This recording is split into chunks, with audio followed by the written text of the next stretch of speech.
आप सभी लोगों को मेरा प्रणाम। मेरा नाम अनुष्का चौरसिया है और मैं कक्षा 8 में पढ़ती हूँ। मेरे विद्यालय का नाम कुपोषित विद्यालय दरीठा है।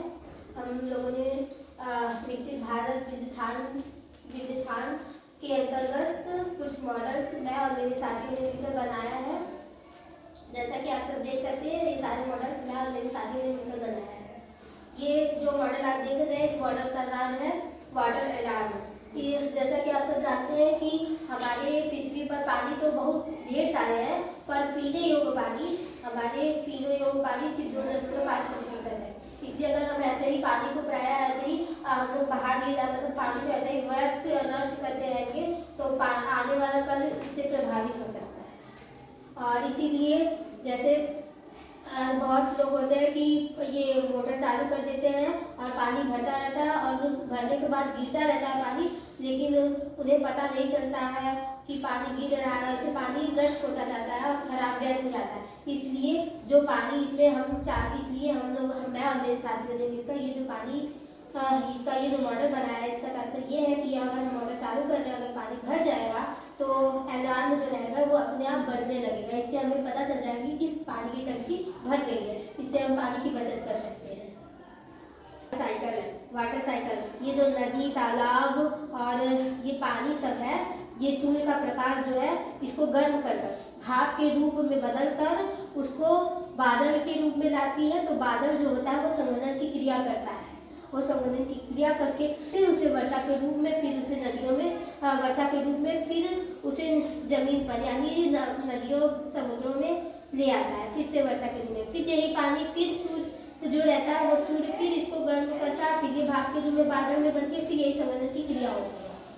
फिल्टर, ये वाटर फिल्टर हमें मतलब ये जो गंदा पानी रहता है, ये गंदा पानी जो रहता है वो गिट्टी के जो पहले गिट्टी में जब जाएगा तो वो गंदे पानी को गिट्टी में जो गंदा पानी रहेगा, मतलब जो गंदे पानी में जो गिट्टी रहेगी वो उसको अवशोषित कर लेगा। फिर अवशोषित करने के बाद फिर वो जो गिट्टी में गंदा पानी रहेगा वो कोयले में जाएगा। उससे जो कोयले के जो छोटे छोटे कण रहेंगे वो उसमें अवशोषित हो जाएंगे। और फिर जो कोयले में पानी जो रहेगा वो फिर जब बालू में आएगा तो सारा जो गंदगी रहेगी वो बालू छान देगी पानी को, तो वो पानी शुद्ध पेयजल में बदल जाएगा, जिसे हम पीने में इस्तेमाल कर सकते हैं।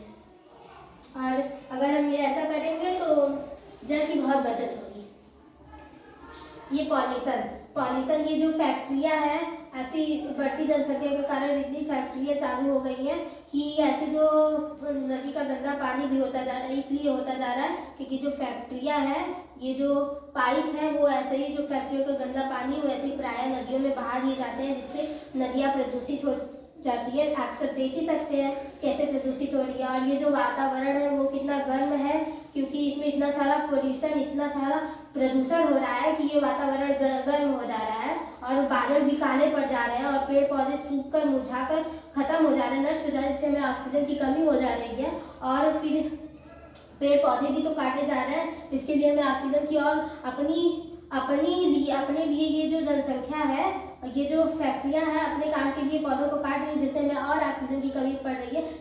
जैसा कि आप सब देख सकते हैं, ये जो अच्छा पर्यावरण है उसमें साफ पानी, हरी भरी घास और पेड़ पौधे भी है और शुद्ध वातावरण भी है और बादल भी एकदम सुरक्षित है और हमें अच्छी हवा भी मिल रही है और साथ ही इसका पानी भी साफ है। और इसलिए हम ये कहना चाहेंगे कि ये जो मॉडल है, इस मॉडल में इस द्वारा ये समझाया गया है कि इसमें पेड़ पौधे काटे तो सही काटे, पर इसके अलावा एक पौधे काटे तो 4 पौधे लगाएं। इससे हमारा पर्यावरण और सुरक्षित हो सकता है। ये स्वास्थ्य नागरिक विकसित भारत के अंतर्गत ये हमारी और हमारे साथी द्वारा बनाया गया है। इसका कार्य, इसके अंतर्गत स्वास्थ्य केंद्र है जो हमें ये बताता है, हमारी चिकित्सा जानकारी देता है और उसके बारे में बताता है कि क्या करना चाहिए और क्या नहीं करना चाहिए। जैसे ये भी बताता है साफ पानी पीना चाहिए और मलेरिया से बचाव के लिए क्या करना चाहिए, पोषण करने के लिए क्या चाहिए। और इसीलिए बहुत सारे लोग होते हैं जो मतलब बहुत सारे, ये जो हमारे और मेरे साथी द्वारा जो मॉडल बनाया गया है, इस मॉडल पर हम लोग चर्चा किए हैं कि इसमें हर महीने में हमें एक बार कैंप लगाना चाहिए। स्कूल में, चाहे वो स्कूल हो चाहे गांव, हमें एक बार कैंप लगाना चाहिए। जो भी छोटी मोटी बीमारी है उसकी दवा उधर ले सके।